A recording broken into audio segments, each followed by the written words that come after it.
ನಾವೇ ಸ್ವತಃ ಒಂದು ಧಾರ್ಮಿಕ ಕೆಲಸ ಮಾಡಬೇಕಂದ್ರೆ ಮಾಡ್ಬೋದು ಯಥಾಶಕ್ತಿ. ಅಮ್ಮ ಅಂದ್ರೆ 10 ರಿಂದ 20 ವರ್ಷ ಒಬ್ಬ ವ್ಯಕ್ತಿ ಮುಂದೆ ನಿಂತು ಒಂದು ಕೆಲಸ ಸಾಧಿಸಬಹುದು. 20 ವರ್ಷಗಳ ನಂತರ ಒಂದು ಕಾರ್ಯಕ್ರಮ ಊರಿನಲ್ಲಿ ಇಷ್ಟು ಸಂಘಟನೆಯೊಂದಿಗೆ ಜರುಗ್ತಾ ಬಂದಿದ್ರೆ ಅಂದ್ರೆ ಅದು ವ್ಯಕ್ತಿ ಮಾಡ್ತಿರುವಂತ ಕೆಲಸ ಅಲ್ಲ, ನಿಮ್ಮೆಲ್ಲರ ಹಿಂದೆ ನಿಂತು ಒಂದು ಶಕ್ತಿ ಮಾಡಿಸ್ತಿರುವಂತ ಕೆಲಸ. ಆ ಶಕ್ತಿ ತಾಯಿ ಜಗನ್ಮಾತೆಯದ್ದು, ಆ ಭಗವತಿಯದ್ದು, ಆ ಶರಣಬಸವೇಶ್ವರರು ಅವರು ನಿಂತು ಕೆಲಸ ಮಾಡಿಸ್ತಿದ್ದಾರೆ. ಯಾಕಂದ್ರೆ ಶಾಸ್ತ್ರಕಾರ ಒಂದು ಮಾತನ್ನು ಹೇಳ್ತಾರೆ, ತೇನ ನಿನ್ನ ತೃಣಮಪಿ ನಚಲತಿ. ಭಗವಂತ ನಿನ್ನ ಆಗನಿಲ್ಲದೆ ಒಂದು ಹುಲ್ಲು ಕಟ್ಟಿ ಸಹ ಅಲಗಾಡ್ಲಿಕ್ಕೆ ಆಗೋದಿಲ್ಲಪ್ಪ.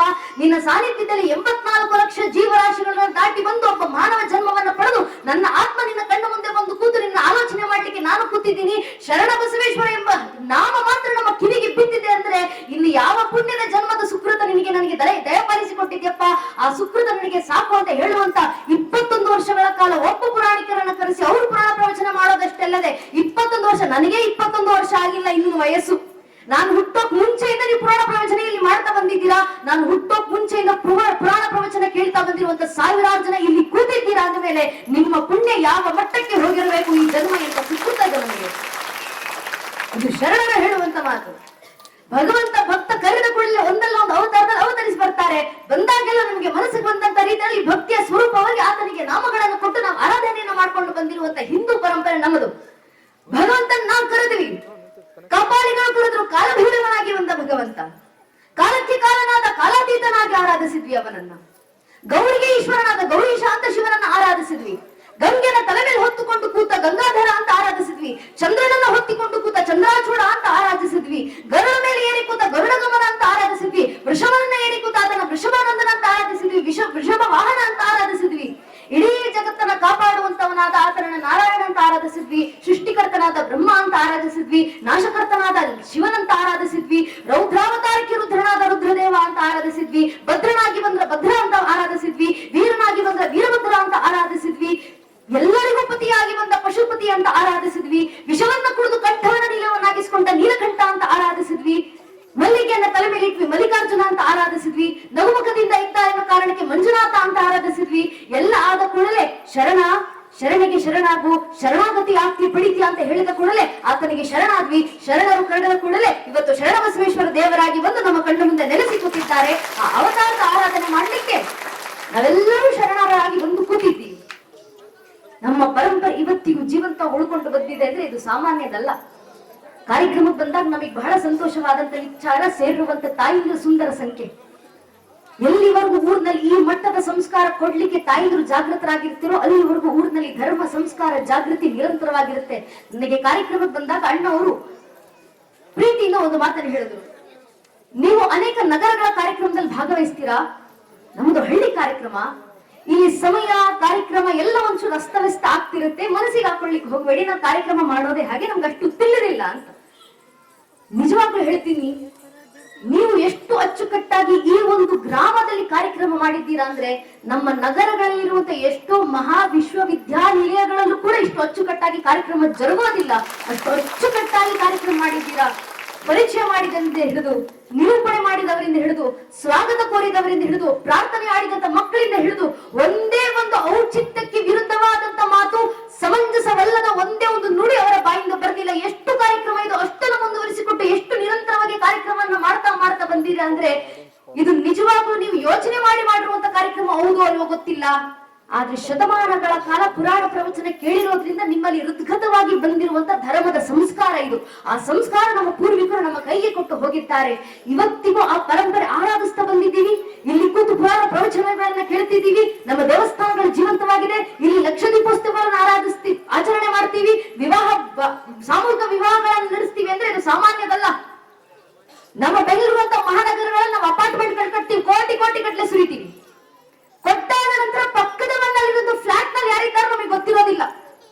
ಪಕ್ಕದ ಮಣ್ಣಲ್ಲಿ ಯಾರಿದ್ದಾರೆ ನಮಗೆ ಗೊತ್ತಿಲ್ಲ. ಏನಕ್ಕೆ ಅಂದ್ರೆ ಅವ್ರ ಮನೆ ಸಾಬ್ರಿ ನಂಗೆ ಯಾಕಪ್ಪ ನಾವು ಆರಾಮಾಗಿದ್ದೀವಿ ಅಂತ ಇರ್ತೀವಿ ನಾವು. ಪಕ್ಕದ ಮಣ್ಣಲ್ಲಿ ಯಾರಿದ್ದಾರೆ ಅಂತ ಗೊತ್ತಿಲ್ಲದಿರುವಂತ ಜಗತ್ತಿನ ಈ ಕಾಲಘಟ್ಟದಲ್ಲಿ ನಿಮಗೆ ಗೊತ್ತೋ ಗೊತ್ತಿಲ್ಲವೋ, ಅವರ ಸಂಬಂಧಿಕರು ಅಲ್ಲವೋ, ನೆಂಟಸ್ಥರು ಅಲ್ಲವೋ, ಕುಟುಂಬಸ್ಥರು ಅಲ್ವೋ, ಅವರ ಹೆಸರು ತಿಳಿದಿರೋ ಗೊತ್ತಿಲ್ಲ. ಆದ್ರೆ ಮನೆಯಲ್ಲಿ ಮಕ್ಕಳ ವಿವಾಹ ಮಾಡಬೇಕು, ಆದ್ರೆ ಅಷ್ಟದ ನೆರವೇರಿಸುವಂತ ಶಕ್ತಿ ನಮಗಿಲ್ಲ. ಆರ್ಥಿಕ ಬೆಂಬಲ ಬೇಕಾಗಿದೆ ಅಂತ ಬಂದು ಕೂಡಲೇ ನಿಮ್ಮ ಕೈಲಾದಷ್ಟು ಹಣವನ್ನು ಕೊಟ್ಟು ಇಡೀ ಹಾವಲಕಟ್ಟಿ ಗ್ರಾಮದ ಜನರು ತಾವೇ ಆ ಮಕ್ಕಳಿಗೆ ತಂದೆ ತಾಯಿ ಅಣ್ಣ ತಂಗಿ ಅಕ್ಕನ ಸ್ಥಾನದಲ್ಲಿ ನಿಂತು ತಮ್ಮ ಹಣವನ್ನ ಹಾಕಿ ಸಿಹಿಯಿಂದ ಹಿಡಿದು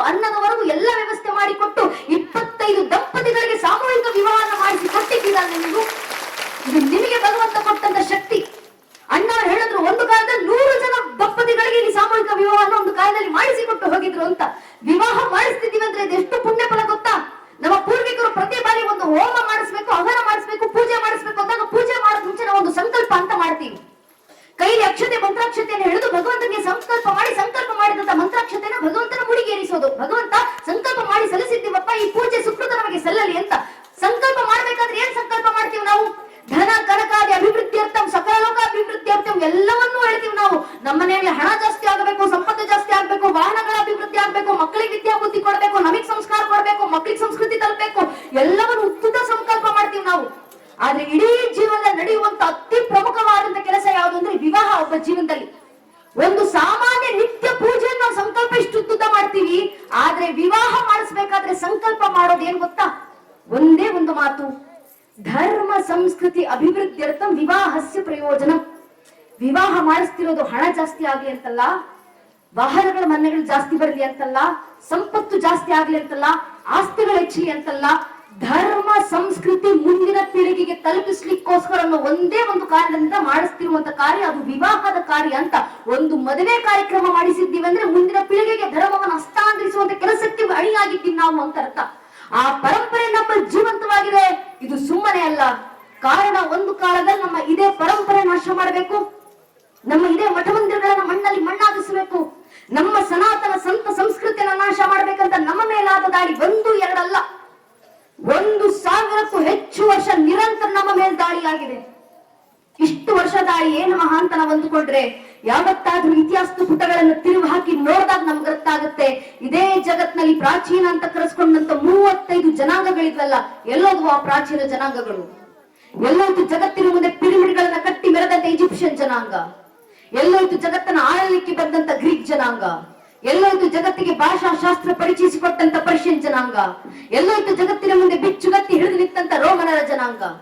ಜಗತ್ನಲ್ಲಿ ಪ್ರಾಚೀನ ಅಂತ ಕರೆಸ್ಕೊಂಡಂತ 35ಕ್ಕೂ ಹೆಚ್ಚು ಜನಾಂಗಗಳು ಅಲ್ಪಾಯುಗಳಾಗಿ ಕಾಲಗರ್ಭ ಸೇರಿದ್ದಾವೆ. ನಮ್ ಕಣ್ಣು ಮುಂದೆ ಕಣ್ಣು ತೆರೆದಂತ 100 ಮತಪಂಥಗಳು ಕಣ್ಮರಿಯಾಗಿ ಹೋಗಿದ್ದಾವೆ. ಯಾಕೆ?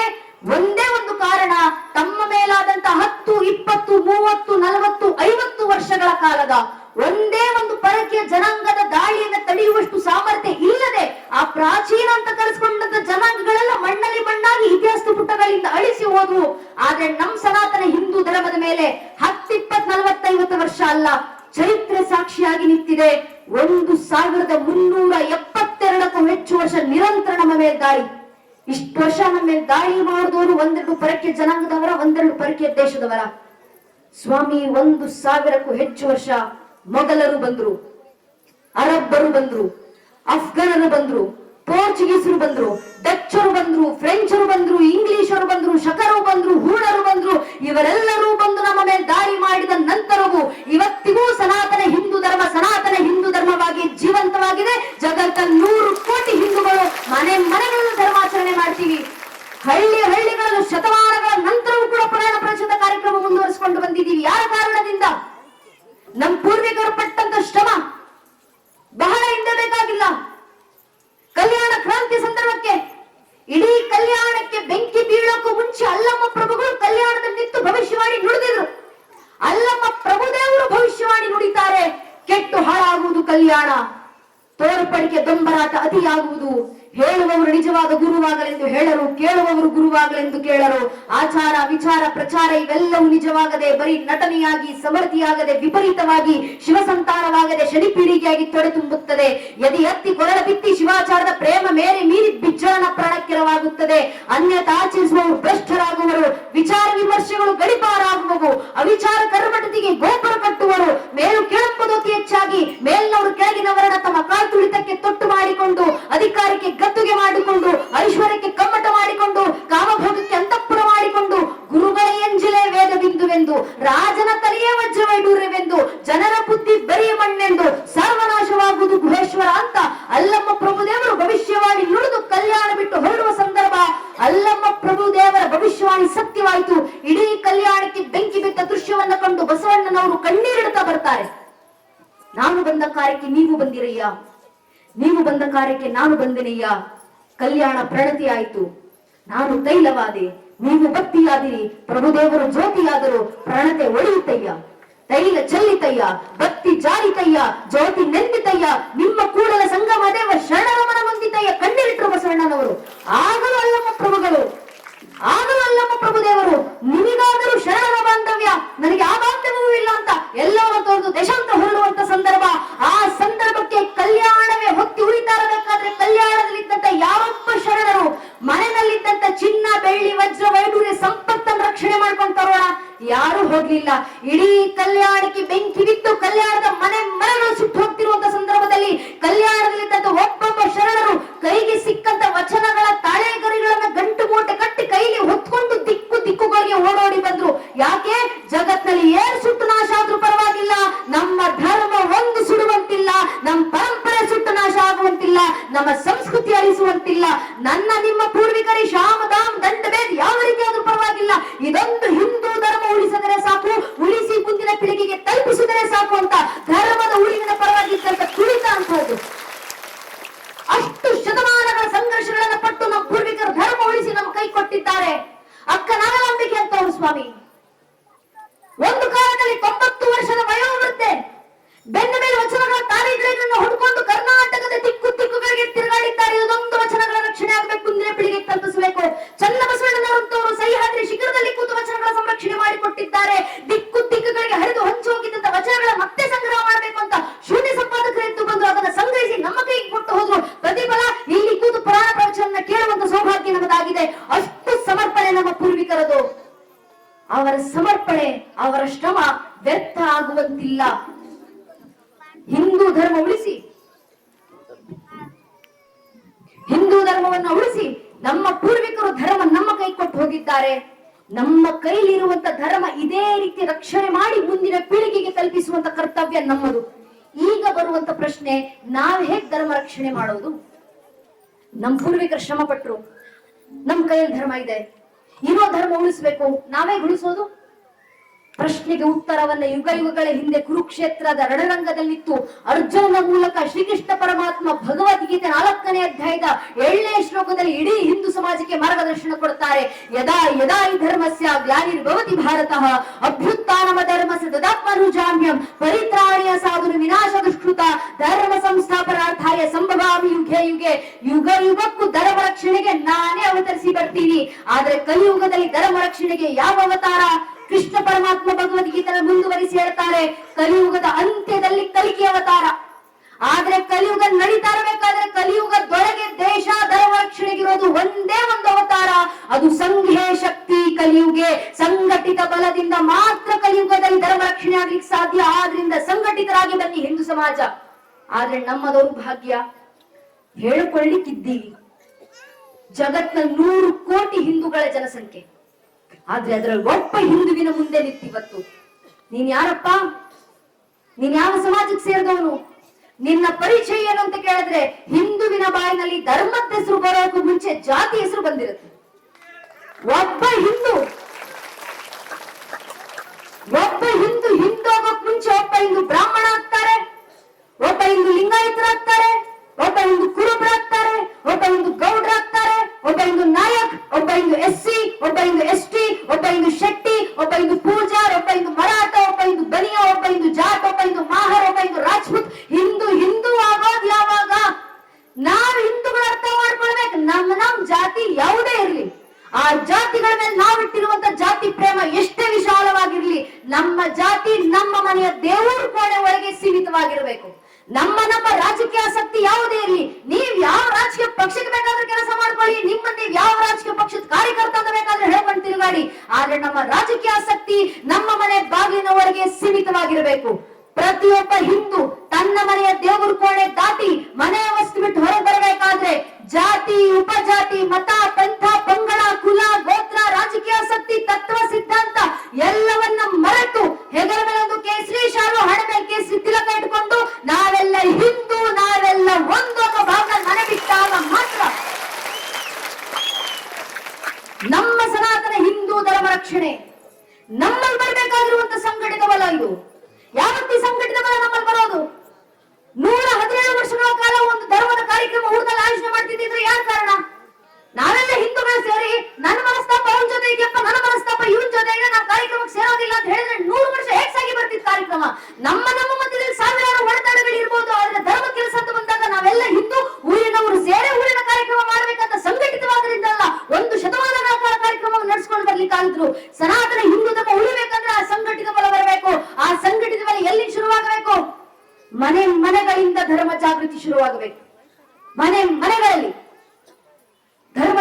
ಅಂದ್ರೇನು? ಮನೆಯಲ್ಲಿ ಹುಟ್ಟಿ ಬರುವಂತ ಒಂದೊಂದು ಹಿಂದೂ ಮಗು ಪ್ರಭು ಶ್ರೀರಾಮಚಂದ್ರಂತೆ ಹುಟ್ಟಿ ಬರಬೇಕು.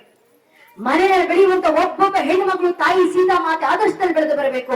ಆಗ ಮನೆಗಳ ಯೋಧ್ಯ ಆಗ್ತಾವೆ. ಆದ್ರೆ ಮನೆಗಳಲ್ಲಿ ಪ್ರಭು ಶ್ರೀರಾಮಚಂದ್ರಂತ ಮಕ್ಕಳು ಹುಟ್ಟಿ ಬರಬೇಕಂದ್ರೆ ಮನೆಯಲ್ಲಿರುವಂತ ಒಬ್ಬೊಬ್ಬ ತಾಯಿ ಕೌಶಲ್ಯ ಆದಾಗ ಮಾತ್ರ ಅದು ಸಾಧ್ಯ.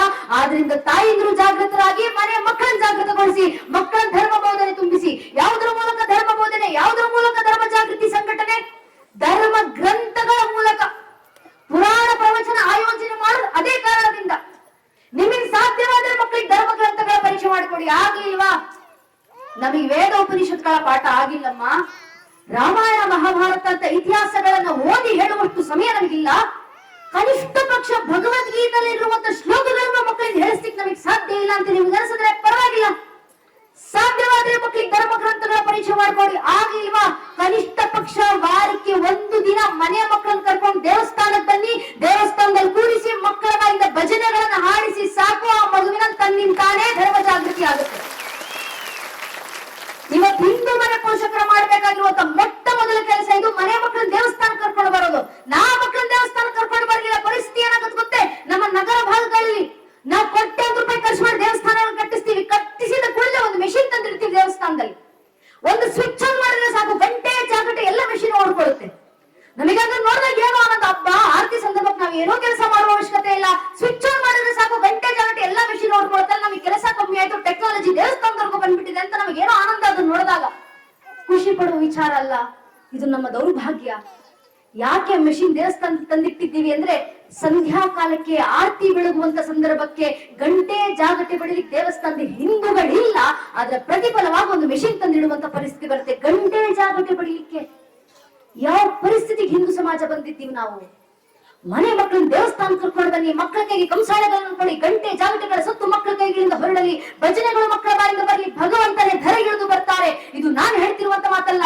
ಕುಂಬಾರ ಗುಂಡೆಯ ಜೀವಂತ ಸಾಕ್ಷಿಯನ್ನ ಹರಿಯ ರಗಳೆನಲ್ಲಿ ಬರೆದು ವಿವರಿಸ್ತಾರಲ್ಲ. ಒಬ್ಬ ಶರಣ ಕೂತು ಭಜನೆ ಹಾಡಿದಂತ ಕುಂಬಾರ ಗುಂಡೆಯ ಸಾಮಾನ್ಯ ಮಡಿಕೆ ಮಾಡುವಂತ ವ್ಯಕ್ತಿ, ಅವರಿಗೆ ಓದು ಬರಹ ಗೊತ್ತಿಲ್ಲ, ಅಕ್ಷರ ಗೊತ್ತಿಲ್ಲ, ಗೊತ್ತಿರೋದೊಂದು ಶಿವನ ಮೇಲೆ ಇರುವಂತ ಭಕ್ತಿ. ದಿನ ಮಡಿಕೆ ಮಾಡ್ಬೇಕಾದ್ರೆ ಮಡಿಕೆ ತಟ್ಟುವ ತಾಳಕ್ಕೆ ಶಿವನ ಭಜನೆಯನ್ನ ಹಾಡ್ತಾ ಹಾಡ್ತಾ ಕುಡಿತಿದ್ರಂತೆ. ನೋಡಿದಂತ ಶಿವನಿಗೆ ನನ್ನ ಭಕ್ತ ಕುಂಬಾರ ಗುಂಡಯ್ಯ ದಿನ ನನಗೋಸ್ಕರ ಭಜನೆ ಹಾಡ್ತಾನೆ, ಕುಣಿತಾನೆ. ಒಂದು ದಿನ ನಾನೇ ಹೋಗಿ ಭಕ್ತನ ಭಜನೆಗೆ ಕುಣಿಬೇಕಲ್ಲ. ಧರೆಗಿಳಿದು ಬಂದ್ರು ಶಿವ. ಆದ್ರೆ ಶಿವ ನೃತ್ಯ ಮಾಡ್ಬೇಕಂದ್ರೆ ಇಷ್ಟು ರಂಗವೇದಿಕೆ ಸಾಲೋದಿಲ್ಲವಲ್ಲ. ಶಿವ ತಾನೇ ರಂಗವೇದಿಕೆ ಸೃಷ್ಟಿಸ್ಕೊಳ್ತಾರೆ. ತನ್ನ ಒಂದು ಕಾಲಿನಿಂದ ಪಾತಾಳ ತುಳಿದು ಮತ್ತೊಂದು ಕಾಲಿನಿಂದ ಬ್ರಹ್ಮಾಂಡವನ್ನೆತ್ತಿ ಅಖಂಡವಾದಂತ ವಿರಾಟ ಸ್ವರೂಪ ರಂಗವೇದಿಕೆ ನಿರ್ಮಿಸಿ ತಾನೇ ಸೃಷ್ಟಿಸಿದಂತ ರಂಗಭೂಮಿನಲ್ಲಿ ತನ್ನದೇ ಭಕ್ತ ಹಾಡಿದ ಭಜನೆಗೆ ಶಿವನೇ ನೃತ್ಯ ಮಾಡ್ಲಿಕ್ಕೆ ಶುರು ಮಾಡಿದ್ರು. ಹೇಗಿತ್ತು ಶಿವನ ತಾಂಡವ?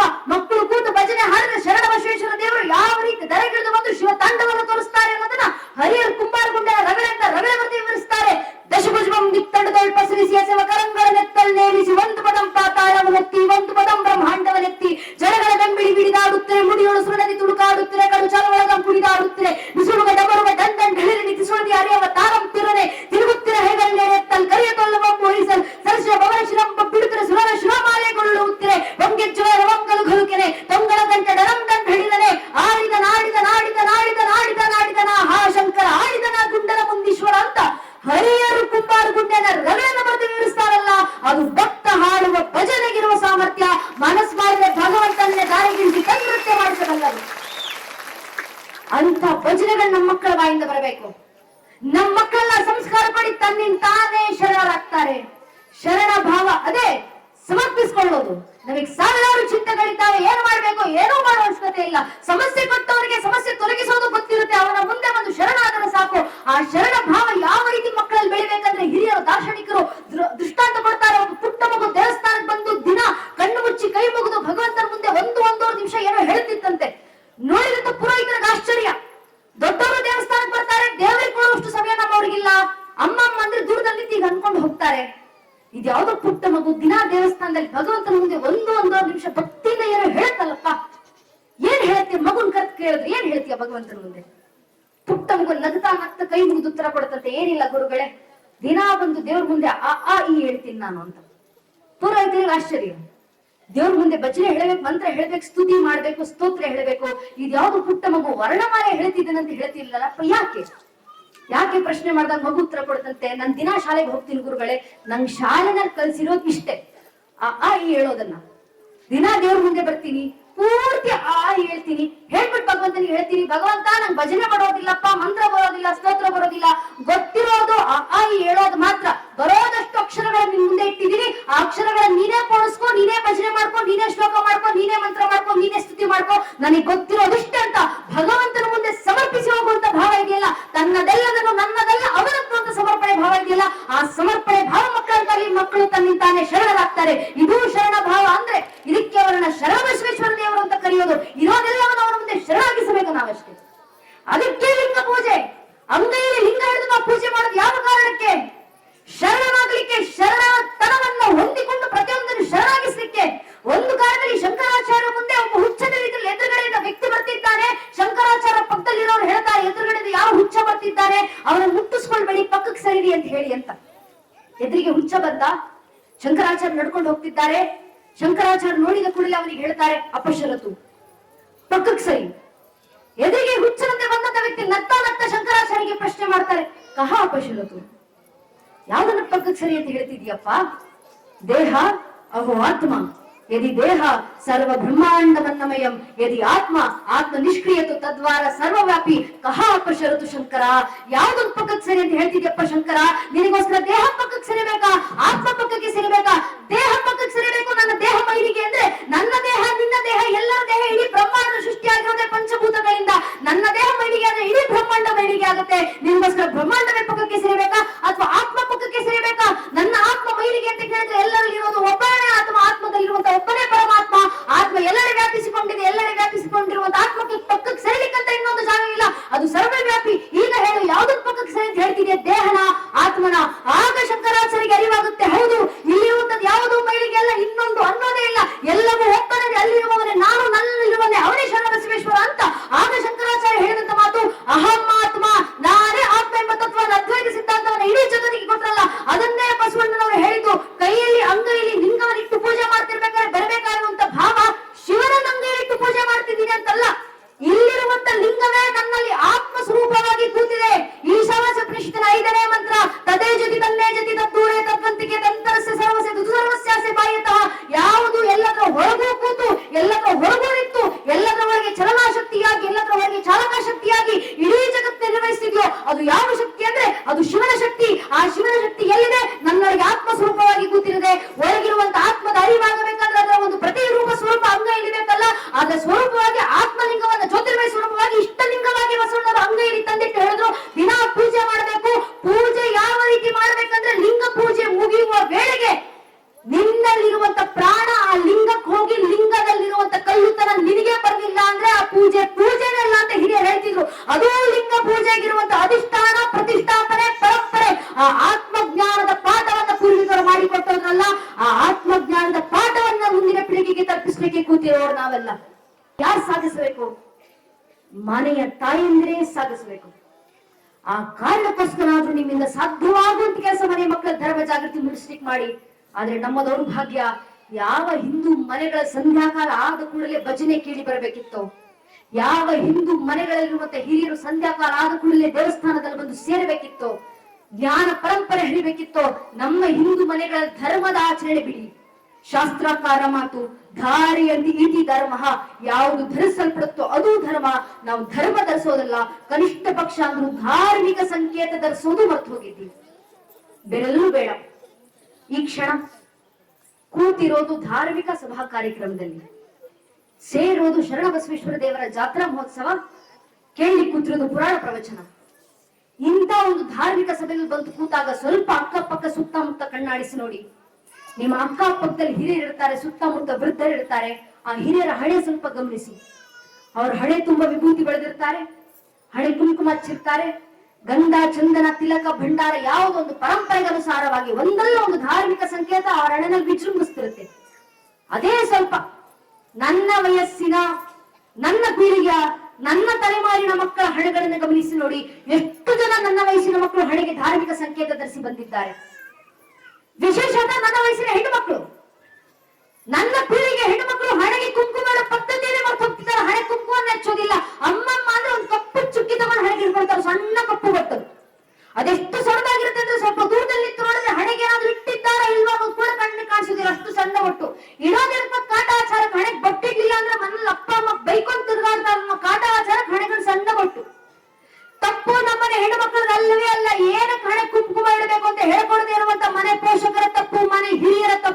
ನಮ್ಮನೆ ಹೆಣ್ಮಕ್ಳಿಗೆ ಹೇಳ್ಕೊಡ್ಬೇಕು, ನಾವ್ ಏನಕ್ಕಮ್ಮ ಹಣೆ ಕುಂಕುಮ ಹಚ್ಚೋದು?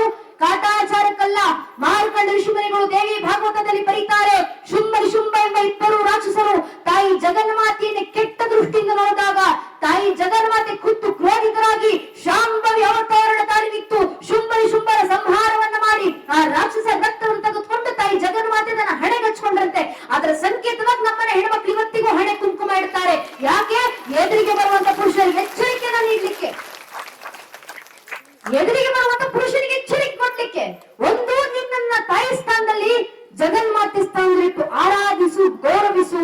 ಅಕಸ್ಮಾತ್ ಕೆಟ್ಟ ದೃಷ್ಟಿಯಿಂದ ನೋಡಿದ್ರೆ ಶುಂಭರಿಗೆ ಬಂದ ಪರಿಸ್ಥಿತಿ ನಿನಗೂ ಬರೋದು ಅಂತ ಹಿಂದೂ ಮನೆಯಲ್ಲಿರುವಂತ ಒಬ್ಬೊಬ್ಬ ಹಿಂದೂ ಹೆಣ್ಮಗಳು ಎಚ್ಚರಿಕೆ ಗಂಟೆ ಕೊಡ್ಲಿಕ್ಕೆ ಜೀವಂತ ದುರ್ಗೆ ಅಂತ ಹಣೆಗೆ ಕುಂಕುಮ ಇಟ್ಟು ಓಡಾಡಬೇಕಂತ ಹಿರಿಯರು ಹಾಕಿಕೊಟ್ಟಂತ ಪದ್ಧತಿ, ಪರಂಪರೆ. ಆ ಪರಂಪರೆ ಮನೆ ಹೆಣ್ಣುಮಕ್ಕಳು ಮಾತ್ರ ಅಲ್ಲ, ಹೆಣ್ಣು ಮಕ್ಕಳಾಗ್ಲಿ ಗಂಡು ಮಕ್ಕಳಾಗ್ಲಿ ಹಿಂದೂ ಧರ್ಮದಲ್ಲಿ ಹುಟ್ಟಿರುವಂತ ಪ್ರತಿಯೊಬ್ಬ ಹಿಂದೂ ಖಡಾಖಂಡಿತವಾಗಿ ಒಂದಲ್ಲ ಒಂದು ಧಾರ್ಮಿಕ ಸಂಕೇತ ಹಣೆಗೆ ಧರಿಸಿರಲೇಬೇಕು. ಯಾಕಂದ್ರೆ ಕವಿಗಳು ಹೇಳ್ತಾರಲ್ಲ, ये देखो राजपूताना नासी से तलवारों पे, इसने अपना जीवन काटा बर्जी तीर कटारों पे, कूद पड़ी थी हजारों पद्मिनी अंगारों पे, इस मिट्टी का कर कर कहरा कुर्बानी की गाता, इस मिट्टी से तिलक करो ये धरती है बलिदानों की.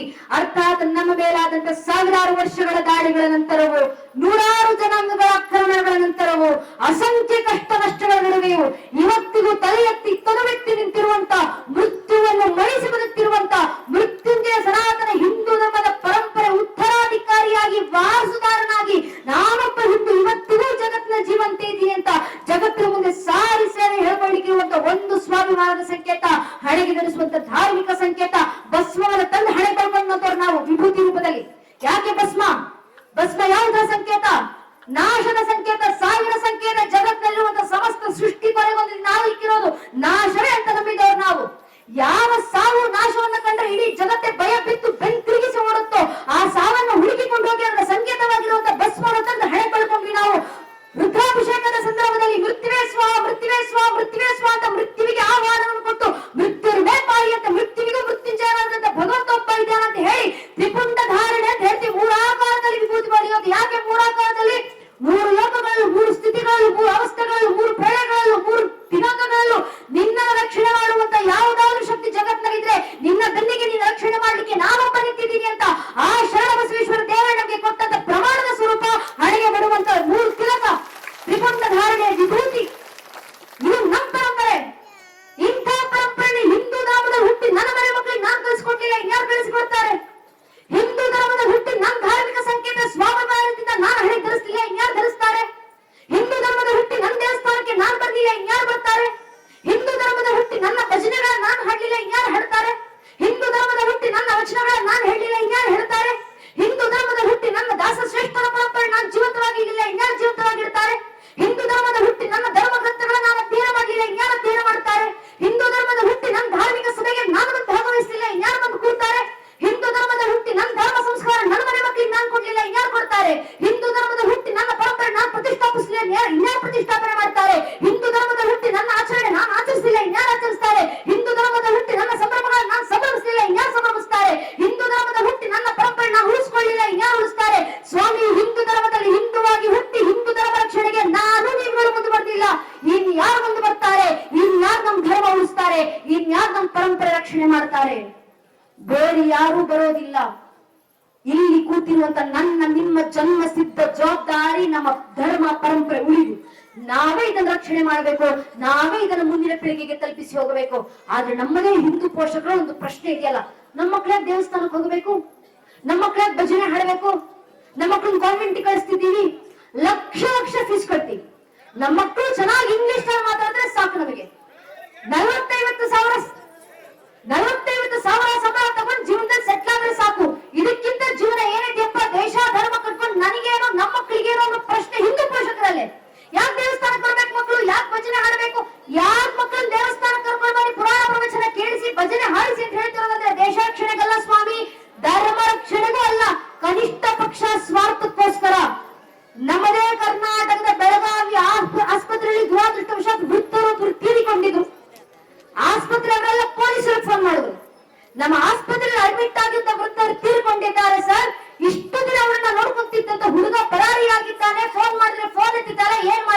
ನೋಡಿ ಅಂತ. ಆರಕ್ಷಕರ ಆಸ್ಪತ್ರೆಗೆ ಧಾರಿಸಿ ಬರುತ್ತೋ ಆ ವೃದ್ಧರ ಡಾಕ್ಯುಮೆಂಟ್ಸ್ ಏನಿರ್ತಾವ ಆಸ್ಪತ್ರೆ ಹತ್ರ ಎಲ್ಲ ತೆಗೆಸಿದ್ರು. ಅವ್ರ ಅಡ್ರೆಸ್ ಹುಡ್ಕೊಂಡು ಅಕ್ಕ ಪಕ್ಕದ ಮನೆಯವರ ಹತ್ರ ನಿಂತು ಕೇಳಿದ್ರು, ನಿಮ್ಮ ಪಕ್ಕದ ಮನೆಯಲ್ಲಿದ್ದ ವೃದ್ಧರಮ್ಮ ಆಸ್ಪತ್ರೆ ಅಡ್ಮಿಟ್ ಆಗಿದ್ರು, ಈಗ ತೀರಿಕೊಂಡಿದ್ದಾರೆ. ದುರದೃಷ್ಟವಶಾತ್ ಅವ್ರಿಗೆ ಮಕ್ಕಳು, ಮೊಮ್ಮಕ್ಕಳು, ನೆಂಟಸ್ತರು, ಕುಟುಂಬಸ್ಥರು, ಸಂಬಂಧಿಕರು, ಬಂಧು ಬಾಂಧವರು, ಮನೆಯವರಂತನಾದ್ರೂ ಜಗತ್ನಲ್ಲಿ ಯಾರಾದ್ರೂ ಇದ್ರ? ಅಕ್ಕ ಪಕ್ಕದ ಮೇಲೆ ಸಹಜವಾಗಿ ಉತ್ತರ ಕೊಟ್ಟರು, ಹೌದು ಸರ್, ಅವ್ರಿಗಿಬ್ರು ಮಕ್ಕಳಿದ್ದಾರೆ. ಒಬ್ಬ ಮಗ ಅಮೆರಿಕದಲ್ಲಿದ್ದಾನೆ, ಮತ್ತೊಬ್ಬ ಮಗಳು ಕೆನಡಾದಲ್ಲಿದ್ದಾಳೆ. ಸರ್, ಇಬ್ರು ಮಕ್ಕಳು ವಿದೇಶ. ಸರಿ, ಇಬ್ರು ಮಕ್ಕಳು ಫೋನ್ ನಂಬರ್ ತೆಗೆಸ್ಕೊಂಡು ಪೊಲೀಸರು ಮಕ್ಕಳಿಗೆ ಫೋನ್ ಮಾಡಿ ವಿಷಯ ತಲುಪಿಸ್ತಾರೆ. ಭಾರತದಲ್ಲಿದ್ದಂತ ನಿಮ್ಮ ತಂದೆ ಆಸ್ಪತ್ರೆಗೆ ಅಡ್ಮಿಟ್ ಆದವರು ತೀರ್ಕೊಂಡಿದ್ದಾರಮ್ಮ, ದುರದೃಷ್ಟವಶಾತ್ ದಯವಿಟ್ಟು ವಾಪಸ್ ಭಾರತಕ್ಕೆ ಬನ್ನಿ, ನಿಮ್ ತಂದೆ ಅಂತ್ಯ ಸಂಸ್ಕಾರ ಮುಗಿಸ್ಕೊಂಡು ಹೋಗಿ. ಮಗ ಅಮೆರಿಕ, ಮಗಳು ಕೆನಡಾ, ಇಬ್ಬರು ಮಕ್ಕಳು ಫೋನ್ ನಲ್ಲಿ ಪೊಲೀಸರಿಗೆ ವಾಪಸ್ ಉತ್ತರ ಕೊಡ್ತಾರೆ, ವಿದೇಶದಿಂದ ಭಾರತಕ್ಕೆ ಬರುವಷ್ಟು ಪುರ್ಸೊತ್ ನಮಗಿಲ್ಲ, ನಮ್ಮಪ್ಪನ ಶವ ತಗೊಂಡು ಎಲ್ಲಾದ್ರೂ ಬಿಸಾಡಿ ಅಂತ. ನಮ್ಮದೇ ಕರ್ನಾಟಕದ ಬೆಳಗಾವಿಯಲ್ಲಿ ಕೆಲವೇ ಕಿರು ಸಮಯದ ಹಿಂದೆ ನಡೆದಂತ ಘಟನೆ ಇದೆ. ಇಡೀ ಭಾರತ ದೇಶದಾದ್ಯಂತ ಒಂದು ರಿನೌಂಡ್ ಮೆನ್ಸ್ ಕ್ಲೋತಿಂಗ್ ಬ್ರಾಂಡ್ ಇದೆ, ರೇಮಂಡ್ ಅಂತ ಅದ್ರ ಹೆಸರು. ಎಲ್ಲರೂ ಹೆಸರನ್ನು ಕೇಳಿರ್ತೀವಿ. ಮೊನ್ನೆ ರೇಮಂಡ್ ಕಂಪನಿಯ ಮಾಲೀಕ ಕಣ್ಣೀರಿಡ್ತಾ ಹೇಳ್ತಾರೆ, ನಾನು ದುಡ್ದಂತ ಅಷ್ಟು ದುಡ್ಡಿನಲ್ಲಿ ನನ್ನ ಮಗನಿಗೆ 36 ಅಂತಸ್ತಿನ ಮನೆ ಕಟ್ಕೊಟ್ಟಿದ್ದೀನಪ್ಪ, ನನಗೆ ವಯಸ್ಸಾಗಿರೋ ಕಾಲಕ್ಕೆ 36 ಅಂತಸ್ತಿನ ಮನೆಯಲ್ಲಿ ನನಗೋಸ್ಕರ ಒಂದು ಕೋಣೆ ಕಾಲು ಇರುವಂತೆ ಮನೆಯಿಂದ ಹೊರಗಾಕಿದ್ದಾನೆ, ಏನ್ ಮಾಡ್ಲಿ ನಾನು? ಕೋಟ್ಯಾಧೀಶ್ವರು ಕೋಟ್ಯಾಂತರ ರೂಪಾಯಿ ದುಡಿದಿದ್ದಾರೆ, 36 ಅಂತಸ್ತಿನ ಮನೆ ಕಟ್ಕೊಟ್ಟಿದ್ದಾರೆ, ಮಣ್ಣಲ್ಲಿ ಮಗ ಇದ್ದಾನೆ, ಸಾಕ್ಲಿಕ್ಕೆ ಸಾಕುವಂತ ಮನಸ್ಥಿತಿ ಅವರಲ್ಲಿಲ್ಲ. ಈಗ ರೇಮಂಡ್ ಕಂಪನಿಯ ಮನೆಗೆ ಕಣ್ಣೀರಿಡ್ತಾರೆ. ಯಾಕೆ? ನಾವು ಮಾಡ್ತೀವಿ ಆಸ್ತಿ ಅಂತಸ್ತು ಸಾಕು, ಶಿಕ್ಷಣ ಸಾಕು, ಮಕ್ಕಳಿಗೆ ಸಂಸ್ಕಾರ ಕೊಟ್ಕೊಂಡು ಏನೋ ದೇಶ ಧರ್ಮ ಕಟ್ಕೊಂಡು ಏನೋ. ಶಂಕರಾಚಾರ್ಯರು ಆಗಿನ ಕಾಲದಲ್ಲಿ ಒಂದು ಮಾತನ್ನು ಹೇಳಿದ್ರು, ಅರ್ಥಮನರ್ಥಂ ಭಾವೇ ನಿತ್ಯಂ ನಾಸ್ತಿತ ತತ್ಸುಖ ಕ್ಲೇಶ ಸತ್ಯಂ ಪುತ್ರಾದಪಿ ಧನ ಭಾಜಾಂಬಿ ಹಿತಿಹಿ ಸರ್ವತ್ರೈಷ ವಿಹಿತಾ ರೀತಿಹಿ. ಹಣ ಸಂಪಾದಿಸಿರ್ತೀಯಪ್ಪ, ಹಣದಿಂದ ಹೋಗ್ತೀಯ, ಕೊನೆಗೆ ಏನಾಗುತ್ತೆ? ನೀನು ಮಾಡಿಟ್ಟಂತ ಹಣದಿಂದ ನಿನಗೆ ಸುಖವಂತೂ ಸಿಗೋದಿಲ್ಲ. ನಿನ್ನ ಕೊನೆ ಕಾಲಘಟ್ಟದಲ್ಲಿ ನೀನು ಮಾಡಿಟ್ಟಂತ ಹಣಕ್ಕೋಸ್ಕರ ನಿಂದೇ ಮಕ್ಕಳು ನಿನ್ನ ವಿರುದ್ಧ ಕಿತ್ತಾಡ್ಲಿಕ್ಕೆ ನಿಲ್ತಾರೆ, ಕೋರ್ಟಿಗೆ ಹೋಗ್ತಾರೆ. ಮಾಡಿಟ್ಟಂತ ಹಣದಿಂದಂತೂ ಸುಖ ಸಿಗ್ಲಿಲ್ಲ, ಮಾಡಿಟ್ಟಂತ ಆಸ್ತಿನಲ್ಲೂ ಸುಖ ಸಿಗ್ಲಿಲ್ಲ. ಈಗ ಏನ್ ಮಾಡ್ಬೇಕಾಗಿದ್ರೆ ಇರೋದೊಂದೇ ಒಂದು ಮಾರ್ಗ, ಭಜ ಗೋವಿಂದಂ ಭಜ ಗೋವಿಂದಂ ಭಜ ಗೋವಿಂದಂ ಮೂಢಮತೆ. ಭಜಿಸಪ್ಪ ಭಗವಂತನ, ಕೂತು ಭಜನೆ ಮಾಡು. ಆಗಲ್ವಾ? ನೀವು ಭಜನೆ ಹೇಳಿ ಬರೋದಿಲ್ವಾ? ದಾಸರ ಕೀರ್ತನೆಗಳು ಗೊತ್ತಿಲ್ಲ, ಶರಣರ ವಚನಗಳು ಗೊತ್ತಿಲ್ವಾ? ಏನು ಗೊತ್ತಿಲ್ಲ, ಏನ್ ಮಾಡ್ತೀರಾ? ಭಗವಂತನ ಹೆಸರು ಗೊತ್ತಾ? ಓಂ ನಮಃ ಶಿವಾಯ ಅಂತ ಪಂಚಾಕ್ಷರಿ ಮಂತ್ರ ಹೇಳೋದು ಗೊತ್ತಾ? ಈ ರೀತಿ ಒಂದು ಜಪಮಾಲ ತಗೊಳ್ಳಿ, ರುದ್ರಾಕ್ಷಿ ಕೈಲಿ ಇಟ್ಕೊಳ್ಳಿ, ನಿರಂತರ ಭಗವಂತನ ನಾಮ ಜಪ ಮಾಡಿ, ಅಷ್ಟೇ. ಇನ್ನೇನೋ ದುಡ್ಡು ಕೆಲಸ ಮಾಡುವಂತ ಅವಶ್ಯಕತೆ ಇಲ್ಲ. ಧರ್ಮ ದೇಶ ರಕ್ಷಣೆ ಆಗ್ಬೇಕಂದ್ರೆ ಮನೆ ಮನೆಯಲ್ಲಿ ಧರ್ಮ ಜಾಗೃತಿ ನಾವು ತುಂಬಿಸಬೇಕು. ಇದು ಪರಶುರಾಮರು ಕೊಟ್ಟಂತ ಆದರ್ಶ. ಅಗ್ರಸ್ತೋ ಚತುರೋ ವೇದ ಪುಷ್ಟಂತ ಶಶರಂತನವು ಇದಂ ಬ್ರಹ್ಮಂ ಕ್ಷೇತ್ರಂ ಶಪಾದಪಿ ಶರಾದಪಿ. ಮಸ್ತಕದಲ್ಲಿ ಚತುರ್ವೇದಗಳ ಜ್ಞಾನಗಳು ತುಂಬಿದ್ದಾವೆ, ಬೆನ್ನಿನಲ್ಲಿ ಬಾಣಗಳ ಪತ್ತರಿಗೆಗಳು ತುಂಬಿದ್ದಾವೆ. ವೈಚಾರಿಕವಾಗಿ ಯುದ್ಧ ಮಾಡ್ಲಿಕ್ಕೆ ಬರ್ತೀರಾ? ಬನ್ನಿ, ಬ್ರಹ್ಮ ತೇಜಸ್ಸಿನಿಂದ ಎದುರಿಸ್ತೀವಿ. ನೇರಾನೇರಾಗಿ ಯುದ್ಧ ಮಾಡ್ಲಿಕ್ಕೆ ಬರ್ತೀರಾ? ಬನ್ನಿ, ಕ್ಷಾತ್ರ ತೇಜಸ್ಸಿನಿಂದ ಎದುರಿಸ್ತೀವಿ. ಶಾಬಾದಪಿ ಶರಾದಪಿ. ಯಾವ ರೀತಿ ಬಂದ್ರು ರಾಷ್ಟ್ರ ಪರಂಪರೆ ರಕ್ಷಣೆಗೆ ನಾವು ಸಿದ್ಧ. ಪರಶುರಾಮರು ಕೊಟ್ಟ ಆದರ್ಶ ಇವತ್ತು ಜೀವಂತ ಸಾಕ್ಷಿ ಆಗ್ತಿದೆ. ಇಡೀ ಜಗತ್ತಿನಲ್ಲಿ ಇರಾನ್ ನಲ್ಲಿ ಯುದ್ಧ ನಡೀತಿದೆ, ಪಾಕಿಸ್ತಾನದಲ್ಲಿ ಯುದ್ಧ ನಡೀತಿದೆ, ಅಫ್ಘಾನಿಸ್ತಾನ ಯುದ್ಧದಲ್ಲಿದೆ, ಇಸ್ರೇಲ್ ಯುದ್ಧದಲ್ಲಿದೆ, ಪ್ಯಾಲೆಸ್ಟೈನ್ ಯುದ್ಧದಲ್ಲಿದೆ. ಇಡೀ ಜಗತ್ತು ಯುದ್ಧಗಳಲ್ಲಿ ಕಂಗಾಲಾಗಿರುವಂತಹ ಸಂದರ್ಭದಲ್ಲಿ ಯಾರಾದ್ರೂ ಒಂದು ದೇಶ ಚಂದದ ಜಾತ್ರಾ ಮಹೋತ್ಸವದಲ್ಲಿ ಚಂದವಾಗಿ ನಗನಗ್ತಾ ಕೂತಿದ್ರೆ ಅದು ನಮ್ಮ ಭಾರತ ದೇಶ ಮಾತ್ರ, ನಾವುಗಳು ಮಾತ್ರ. ಯಾಕಿಷ್ಟು ಸುಖವಾಗಿ ಕೂತಿದ್ದೀವಿ? ಯಾಕಂದ್ರೆ ನಮ್ಮ ರಕ್ಷಣೆ ಮಾಡ್ಲಿಕ್ಕೆ ತನ್ನ ನಿದ್ದೆಯನ್ನ ಬಿಟ್ಟು ಗಡಿನಲ್ಲಿ ಒಬ್ಬ ಕಾಯ್ತಿದ್ದಾರಲ್ಲ ಸೈನಿಕರು, ಅವರು ರಾಷ್ಟ್ರ ರಕ್ಷಣೆ ಮಾಡ್ಕೊಳ್ತಿದ್ದಾರೆ ಅನ್ನೋ ಕಾರಣಕ್ಕೋಸ್ಕರ ಆಪರೇಷನ್ ಸಿಂಧೂರ ಮಾಡಿ ತೋರಿಸ್ತಾರಲ್ಲ ನಮ್ಮ ಸೈನಿಕರು. ಆಪರೇಷನ್ ಸಿಂಧೂರಕ್ಕೆ ನಮ್ಮ ಸೈನಿಕರು ಭಾರತ ರಕ್ಷಣೆ ಆಗ್ಬೇಕಂದ್ರೆ ಶಸ್ತ್ರಾಸ್ತ್ರಗಳು ತಯಾರಾಗಿ ಬಂದ್ರು. ಎಂತೆಂತ ಶಸ್ತ್ರಾಸ್ತ್ರಗಳು ರಷ್ಯಾದಿಂದ ಏರ್ಪಾಟ್ ಮಾಡಿಸಿಕೊಂಡಿದ್ದ S-400 ಡಿಫೆನ್ಸ್ ಸಿಸ್ಟಮ್, ಭಾರತದಲ್ಲಿ ತಯಾರಾದಂತ ಆಕಾಶದಿಂದ ಏರ್ ಡಿಫೆನ್ಸ್ ಸಿಸ್ಟಮ್, ನಮ್ಮಲ್ಲೇ ತಯಾರಾದಂತ ಸವಾರಿ ಡಿಫೆನ್ಸ್ ಸಿಸ್ಟಮ್ಗಳು, ಬಿಫೋರ್ ಡಿಫೆನ್ಸ್ ಸಿಸ್ಟಮ್ಗಳು, Rafale fighter jet with BrahMos missile loaded, Sukhoi 30 MK fighter jet with scalp missile loaded, ಭಾರತದಲ್ಲಿ ತಯಾರಾದಂತ ನಾಗಾಸ್ತ್ರ ಸುಸೈಡ್ ಡ್ರೋನ್ಗಳು, ಇಸ್ರೇಲ್ ಇಂದ ಏರ್ಪಾಟ್ ಮಾಡಿಸಿಕೊಂಡ ಅರಬ್ ಡ್ರೋನ್ಗಳು, ಜಪಾನ್ ಇಂದ ಏರ್ಪಾಟ್ ಮಾಡಿಸಿಕೊಂಡ ಕಾಮಿಕಾಜಿ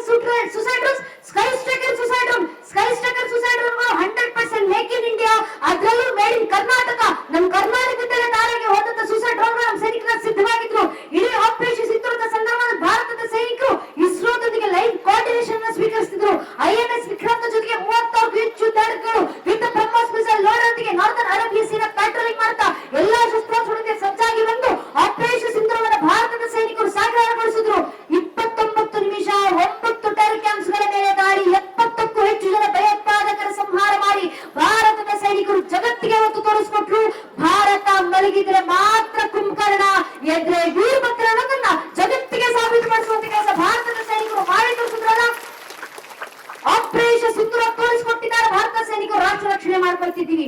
ಉಳಿದಿರುವಂತ ಕೆಲಸ ಗಡಿ ಒಳಗೆ ಕೂತು ಪರಂಪರೆ ರಕ್ಷಣೆ ಮಾಡ್ಕೊಳ್ಳ ಅಂತ ಹೇಳ್ತಾ ಕೊನೆಗೊಂದು ಮಾತು ನನ್ನ ನೆಚ್ಚಿನ ಬಂಧುಗಳೇ, ಆ ಪರಂಪರೆ ರಕ್ಷಣೆಗೆ ಬ್ರಹ್ಮ ತೇಜಿನ ಜಾಗೃತಿ ಮನೆ ಮಕ್ಕಳು ತುಂಬಿಸೋಣ.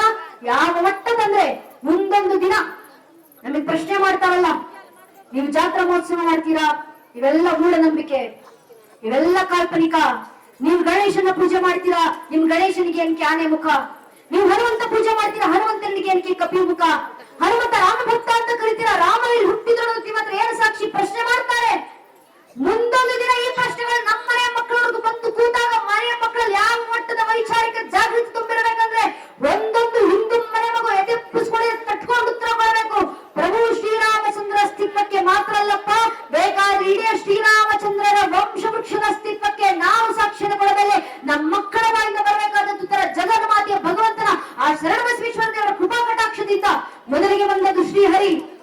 ಶ್ರೀಹರಿಯ ಮಗ ಬ್ರಹ್ಮ, ಬ್ರಹ್ಮನ ಮಗ ಮರೀಚಿ, ಮರೀಚಿ ಮಗ ಕಶ್ಯಪ, ಕಶ್ಯಪನ ಮಗ ಸೂರ್ಯ, ಸೂರ್ಯನ ಮಗ ಮನು, ಮನುವಿನ ಮಗ ಇಕ್ಷ್ವಾಕು, ಇಕ್ಷ್ವಾಕುನ ಮಗ ಕುಕ್ಷಿ, ಕುಕ್ಷ ಮಗ ವಿಕುಕ್ಷಿ, ವಿಕುಕ್ಷ ಮಗ ಬಾಣ, ಬಾಣನ ಮಗ ಅನರಾರಣ್ಯ, ಅನರಾರಣ್ಯನ ಮಗ ಭೃದು, ಭೃದುವಿನ ಮಗ ತ್ರಿಶಂಕು, ತ್ರಿಶಂಕುವಿನ ಮಗ ದುಂಡುಮಾರ, ದುಂಡುಮಾರನ ಮಗ ಮಾಂಧಾತ, ಮಾಂಧಾತನ ಮಗ ಸುಸಂಧಿ, ಸುಸಂಧಿಯ ಮಗ ಧ್ರುವಸಂಧಿ, ಧ್ರುವಸಂಧಿಯ ಮಗ ಭರತ, ಭರತನ ಮಗ ಅಶೀತ, ಅಶೀತನ ಮಗ ಸಗರ, ಸಗರನ ಮಗ ಅಸಮಂಜಸ, ಅಸಮಂಜಸನ ಮಗ ಅಂಶುಮಂತ, ಅಂಶುಮಂತನ ಮಗ ದಿಲೀಪ, ದಿಲೀಪನ ಮಗ ಭಗೀರಥ, ಭಗೀರಥನ ಮಗ ಕುಕುತ್ಸು, ಕುಕುತ್ಸುವಿನ ಮಗ ರಘು, ರಘುವಿನ ಮಗ ಪ್ರಬುದ್ಧ, ಪ್ರಬುದ್ಧನ ಮಗ ಶಿಶಂಕು, ಶಿಶಂಕುವಿನ ಮಗ ಸುದರ್ಶನ, ಸುದರ್ಶನ ಮಗ ಅಗ್ನಿವರ್ಣ, ಅಗ್ನಿವರ್ಣನ ಮಗ ಶಿಖರವೇದ, ಶಿಖರವೇದನ ಮಗ ಮರು, ಮರುವಿನ ಮಗ ಪ್ರಶಿಷಕ, ಪ್ರಶಿಷಕನ ಮಗ ಅಂಬರೀಷ, ಅಂಬರೀಷನ ಮಗ ನಘೂಷ, ನಘೂಷನ ಮಗ ಯಾತಿ, ಯಾತಿಯ ಮಗ ನಾಭಾಗ, ನಾಭಾಗನ ಮಗ ಅಜ, ಅಜನ ಮಗ ದಶರಥ, ದಶರಥನ ಮಗನೇ ರಘುವಂಶದ ರಾಘವ ಪ್ರಭು ಶ್ರೀರಾಮಚಂದ್ರರು ಅಂತ ಹೇಳುವ ಮಟ್ಟಕ್ಕೆ